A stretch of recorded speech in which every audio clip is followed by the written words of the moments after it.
Jesse Lopez and Prince Biabani are riding through the canyons of Southern California without a cloud in the sky. The sun was out, it was clear. It was just perfect for riding. Despite the rocking weather, the guys know Glendora Ridge is one seriously dangerous stretch of road. It is very windy, and there's a lot of blind turns. And those blind turns mean that anything could suddenly come around the bend. Like this fire truck. I don't remember turning, seeing the truck or anything, but I think I took the turn a little too fast. And I think I kind of panicked when I saw this big old fire truck.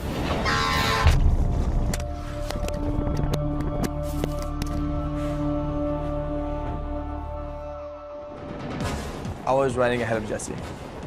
And so after I passed the fire truck, I kept an eye on my side view mirror, and then I saw Jesse go straight into the fire truck.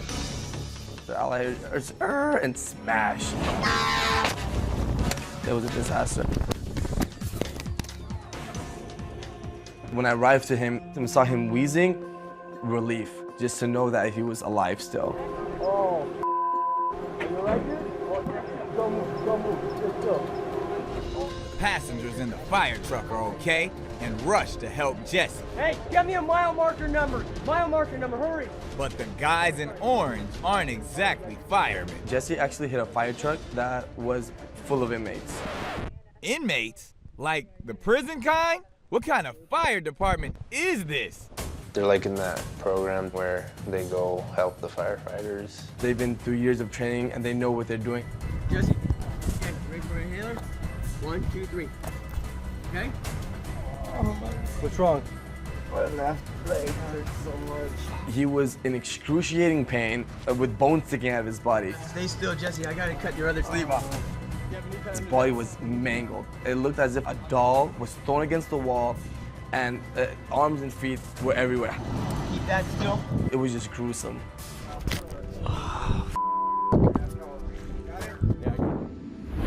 Jesse is eventually airlifted to a trauma center, and after healing 7 broken bones, makes a full recovery. Even though he has no memory of the accident, his GoPro caught every heart-racing frame. I didn't know what to expect since I didn't remember, and when I saw it, I was like, whoa, that was crazy. But is it crazy enough to keep Jesse off his motorcycle for good? I would want to ride again, but I'm not sure if I will. My mother would, kill me. We'll see what the future holds.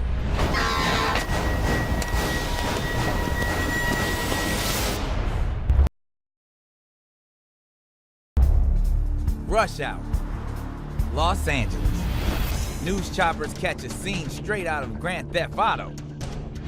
KNBC anchor Robert Kovacic is covering the story live. Initial call, stolen car, pursuit in progress, and we are on top of it.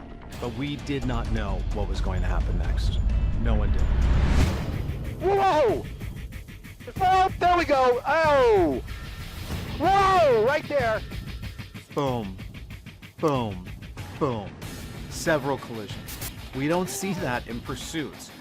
You may see one, you may see a couple, but this is one after another. And this guy is using his car as a weapon. Whoa! Right there. Flames are shooting out of the vehicle. But that doesn't stop this dude from heading straight into oncoming traffic. Wrong side of the road. Whoa! Whoa! Okay, there we go. Took two cars out. An eyewitness catches this last crash on a cell phone. Game over, right? Wrong. He's got a weapon. He's trying to carjack somebody, pulling a woman out of the car, taking another vehicle. She's just 22 years of age, and she is petrified. He just came up to me and pointed the gun at me and told me to get out my car. The chase is on. Again. The driver, now in a Volkswagen, heads north, with cops behind, but hanging back. The tactic here basically is just let this individual run right now because it would be far too dangerous to do a pit maneuver or anything like that.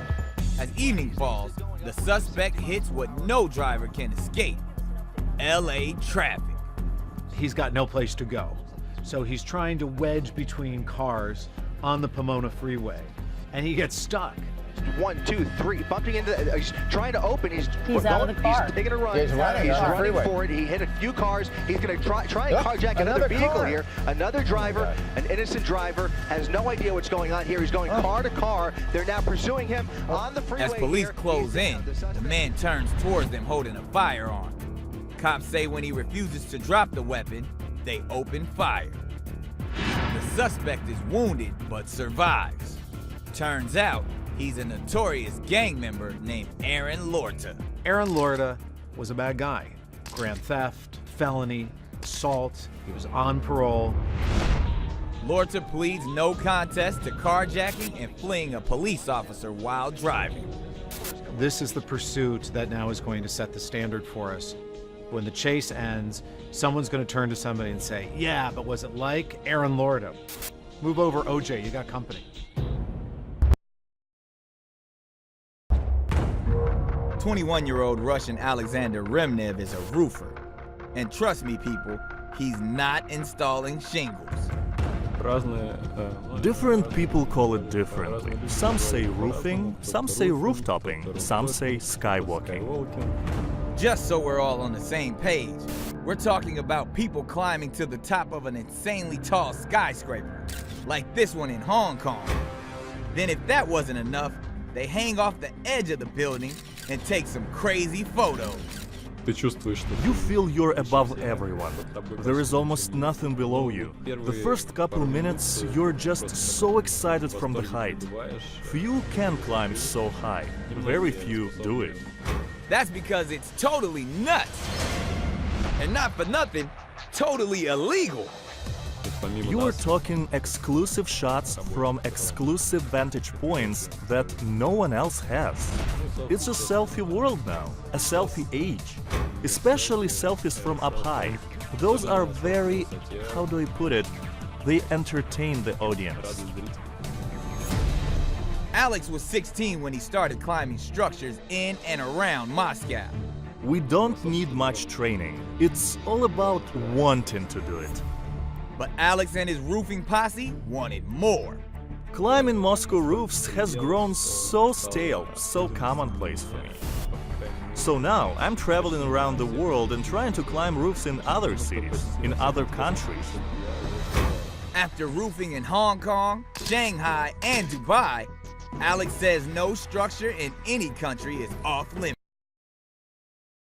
Spencer Seabrook eats, drinks, and would probably sleep slacklining if he could. Slacklining is simply walking a dynamic piece of webbing between two anchor points. If you move, it'll bounce up and down and be a lot more alive. Spence takes it up a notch with highlining, where he walks the fine line between life and death from hella scary elevations. Sometimes Spencer uses a harness, but lately he's all about the free solo. Free soloing is slacklining with no safety measures in place, but if I do not catch it, it's complete consequences. Complete consequences, aka instant death. I've definitely had a few situations where maybe I've gotten ahead of myself and I feel nervous. Like when he hits up this line 900 feet above the ground. My nerves just took over and I could see the line shaking in front of me. I tried to take one more step and it was a really sketchy step. I shimmied back to the start and then just jumped right back on it and I walked all the way across after. But Spencer takes slacklining to new heights when he sets off to break the free solo record in Squamish, British Columbia. An insane 210 feet across and 950 feet straight down. Per usual, he gets the whole thing on camera. It would have taken 7 seconds before I would have hit the ground. And then you are mashed potatoes in the bottom of the canyon. I've never felt so intense while walking. I felt like I was pushing myself every step. The second I stood on one foot and then brought my other foot up, my heart sank and I just went, no. I grabbed the line, I wrapped my legs around it, and screamed a little bit just to let out the pressure that I had built up. Spencer resets and gets back on his feet. The amount of adrenaline that was flowing through my body could have gotten an entire city high. Like it was unreal. I was surging. When I get closer to the anchor, I started making faster steps because I'm like, I want to get there, but I'm like, no, slow down, stay calm. You could still die. Not today, bruh. Not today. I've never felt that sort of like excitement. It was a really amazing feeling. I hope to inspire people to get out there and try something. It can be whatever you want. Who cares about the records? Who cares about the numbers? Just get out there and have fun. Pray for me. You need to pray for me. Vitaly Storovetsky would do practically anything to score his next viral video. It's time for me to go. Lighting himself on fire? No problem. I want to live. Help! Terrifying innocent people just for fun? Just an average day for this guy. People want to see extremes. So if I think, okay, YouTube community will like this is gonna go viral, then absolutely I'm gonna do it. No matter how crazy it is. When he's not causing bloody hell, Vitaly becomes Dmitry, a Russian hitman on a mission. What do you do, bro? Kill people. We went out in the streets of Hollywood and we just asked people to use their phone. And when they gave us their cell phones, we had this voice changer. And we basically said, I have your daughter, and if you want to see her again, you need to give me. and these people are like, holy crap, he just used my phone to put a hit on somebody. The package was not where it was supposed to be. Go ahead and eliminate the targets. Eliminate the targets, it was a trap, okay? Just the shock on his face was just unbelievable because his jaw dropped to his knees. Thanks to you, I got my job done. Some of the people freaked out and grabbed their phone. You will pay me $100,000. You think I'm stupid or what? And some of the people to be like, you need to give me half of the money. You gotta pay me, bro. What you got in your pocket right now? What happens when Dmitry makes this guy an offer he should refuse? $50,000 to cut a toe. Cut a toe? Yes. Ooh. So that's maybe? You gonna do it? Let's go. When I was walking, holding his hand, I was like, holy shit, we got a good reaction. You're gonna cut off a toe, right? They said. Every time I upload a Russian hitman video, it does awesome. Because they already know, okay, this is gonna be crazy. So crazy, the hitman character once got Vitaly hit with 45 days in jail for attempting to commit the false report of a bomb. I walked up to strangers and I dropped a suitcase next to them and said, Your life, your choice, 60 seconds. And I ran. And then they ran because they thought there was a bomb. I'm not a mother, you laugh! Oh, stop! Stop my ass! What are you doing? Call the police! I always try to be the best by raising the bar. And it's getting really hard, to be honest, because so much competition. So I just think of that and it keeps me going. This is over! I love my subscribers! I'm dead!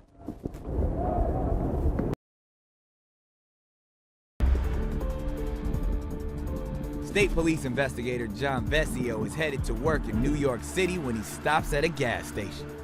I pulled in that day to gas up like any other day, expecting to just pump my gas and get to work on time. As seen on this security footage, a typical morning at the gas pump quickly turns into chaos. A Toyota Camry plows into the gas pump. Suddenly, a fire erupts, and John hightails it out of there. But then, I noticed that the driver wasn't getting out of the car. Big John runs back. I knew that this was a life and death situation. I had to pull him out, and I had to do it quickly. It was a struggle for me to get him out. Okay, now I'm getting nervous. That pump could blow at any moment. I could feel the heat coming from the gas pump. It was almost tickling my leg. John pulls the driver out of the car and drags him to safety. But get this, he's running back again. Yo, did you leave your lights on or something? Opened the trunk, was able to get the first aid kit, and as you can see, the trunk of my car, the flames were already starting to come upon it. John grabs the first aid kit and within seconds the gas pump erupts, and his car goes up in flames.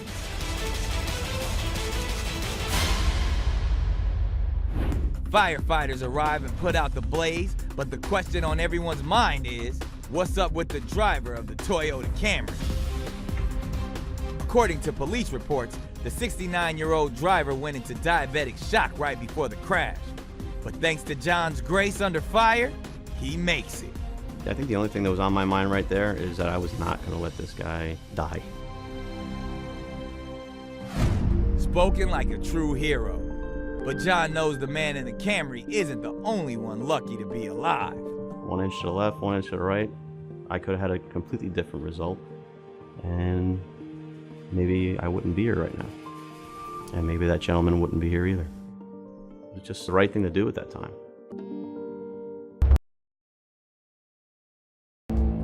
Christopher Carlson and his buddies live for skiing the unmarked trails of the Swiss Alps in search of fresh snow, which expert skiers know can be dangerous. Of course you take on a bit more risk while doing it, but the powder snow, when it's like, oh, coming up your face and you're just screaming, and it's great. With Chris's friends already safely down the slope, he digs into that sweet powder. He doesn't get far before the snow begins to give way under his skis. We're talking avalanche, people. I just felt the snow like taking my feet away, and I started tumbling down the mountain. It was like being in a washing machine. I couldn't decide what was up and down. The snow piles on top of Chris, and with his GoPro still recording, he is now 6 feet beneath the surface, buried alive. The first few seconds was like, I need to keep my hands in front of my mouth and I need to get some air. The rest of the body was like stuck in concrete. I couldn't move, I could barely breathe. All these thoughts come like, are my friends also buried? Is anyone still on the surface who can search for me or us? His buddies are fine, but they have no idea if their bro is dead or alive. They do know that if they're gonna save him, they better move fast. I was the first one on the scene, so I started the search with my transceiver. Quite immediately I got a signal. Friend Robin Eliasson picks up a signal coming from Chris's transceiver. So the guys now know the general area to look. Still unsure if help is coming, Chris is in panic mode. I'm starting to get a really heavy breathing, and then I realized I don't have that much time left. Then all these emotions started coming, and that's when I started screaming as well. Because now I know that I don't have that much time. His friends dig furiously, but because Chris is so deep, they can't hear a thing.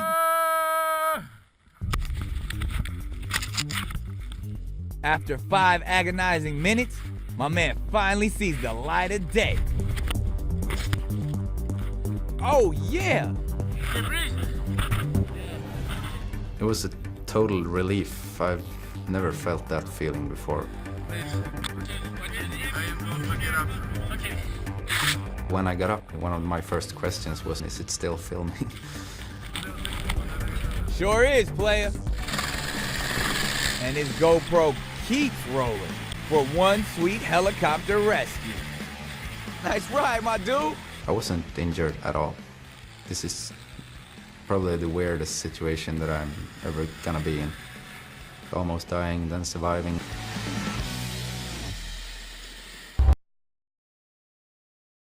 John Wayne isn't dead. You can run, but you can't hide. He's alive and living in small town Louisiana. If you return to this man's home to steal again, have your affairs in order. And you do not want to get on his bad side. A bell tolls for thee, and your horseman awaits. The modern-day Duke is Clay Higgins, a former deputy sheriff with St. Landry Parish, who hosted one of the most badass Crime Stoppers programs ever. On July 27th at 4 a.m., this country bar was broken into by a lone criminal. Each week, close to 100,000 people tuned in to watch Higgins call out the parish's most wanted. Put down your pipe for a minute and listen good. Look at me when I'm talking to you, son.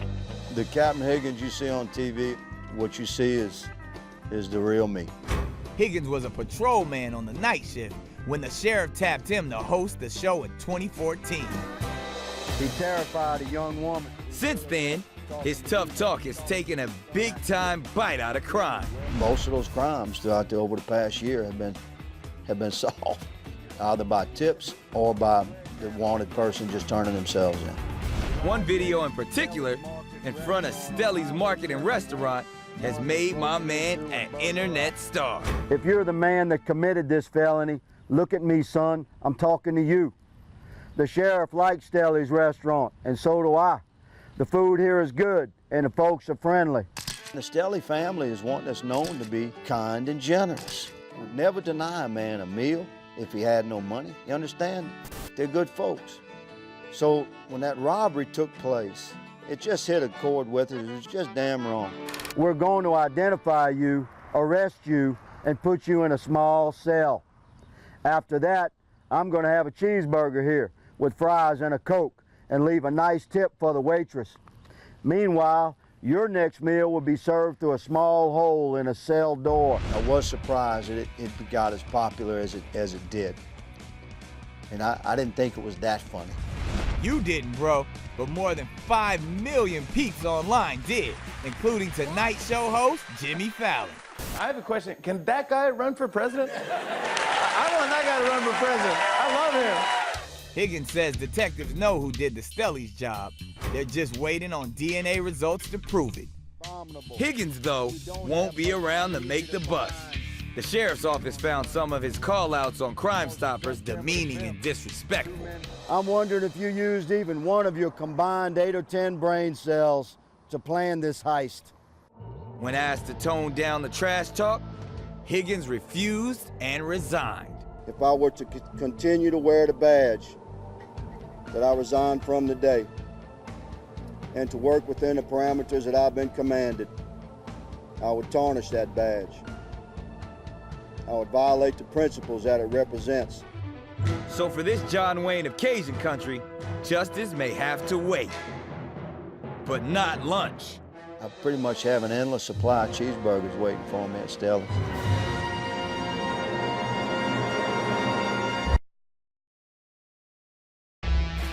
BMX rider Barry Nobles takes his sport seriously. I mean, just look at this dude's backyard. I started racing bicycles about 10 years old, and a few years later, I ended up turning pro. My man doesn't only do sick jumps in his yard, he also jumps out of planes. But even that isn't adventurous enough. Barry comes up with a killer idea for a video. I've got zombie tattoos, and I love zombie movies. I thought, oh, what if we can do like a zombie apocalypse skydive? Barry gets made up as the Flying Dead and enlists his buddy Ruben Granados to play a soldier. At 12,500 feet, the chase is on. And the guys make sure the zombie apocalypse is well documented. Ruben had this fake gun that we could attach some cameras to, so now that was the selfie stick. Flip around a little bit, and then that's when we split off. I'll try to chase down and get up close to him, and then it really kind of looks like a zombie attack, and then it was time to pull. Barry's shoot deploys without a hitch. Now it's Ruben's turn. He had a line twist. It was a pretty violent twist. He tried to pull out of it, and that's when it started spinning. 1,000 feet above, Barry is freaking out. I'm looking down, and my eye's on him. I'm just like, oh my gosh. I'm ready for just that dirt puff. But Ruben isn't going out like that. He's like, you know what? I'm gonna put the selfie stick between my legs. I'm gonna hold on tight. I'm gonna try to work this out. Appreciate you keeping the shot, bro. Plummeting at 80 miles an hour, Ruben tries desperately to cut away his parachute. Just when I was about to think, like, this is it, I saw that green canopy just crumble into a ball, and that bright orange one popped out. That's when I knew, all right, his reserve's out. It kind of like jolts him hard, and that's when the gun goes flying out of his leg. I landed after Ruben. I ran over to make sure he's all good. And he was just like calm, like, oh man, I dropped your cameras. Like, dude, that's the last thing I'm worried about is you dropping your cameras. You're okay. But 45 minutes later, I found it! Ruben finds the camera. The red light flashing, it's still recording. He's stoked. He's like, no way, I can't believe it's still recording. It's return of the living footage. I survived. Survived that chop. It was pretty epic. Most people would look at this like, man, it's a close call. Some people might not even jump anymore, but a couple hours later, both Ruben and I were just like, all right, we're good. Like, you gonna jump again? Good times, guys, good times. For Lonnie Bissonnette, base jumping is life. All of your senses are extremely heightened. It's absolutely amazing. In July 2004, the Canadian wild man hits up the Perrine Bridge in Twin Falls, Idaho, where he gears up for his 1100th jump. I wanted to do a quadruple gainer, which is an outward-facing, inward-flipping rotation. 3, 2, 1.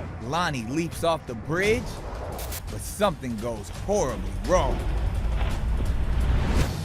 I knew I had messed up and was rotating too slow, and my legs hadn't quite finished that last rotation, so the parachute wrapped around my foot and then never had a chance to fully open, so I impacted the river between 70 and 80 miles per hour.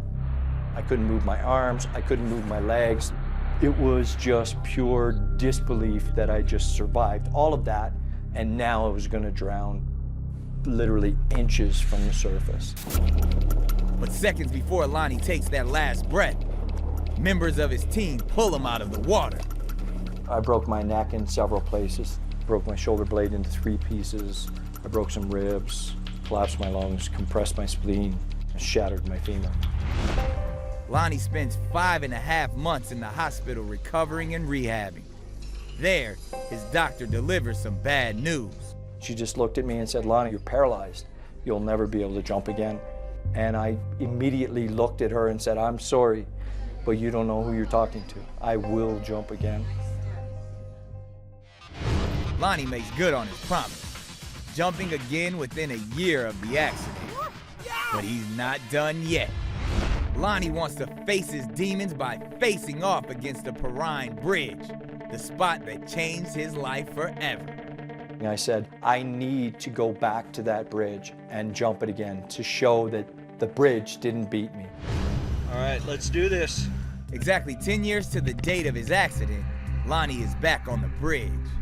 But this time, he's gonna jump in his wheelchair. I literally hated the wheelchair.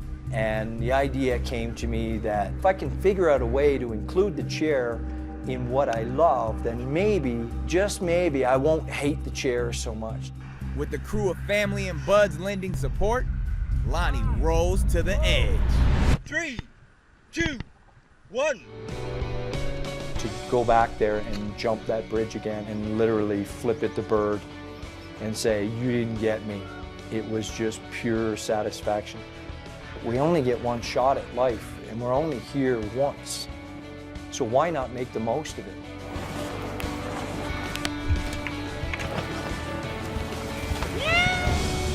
Yeah!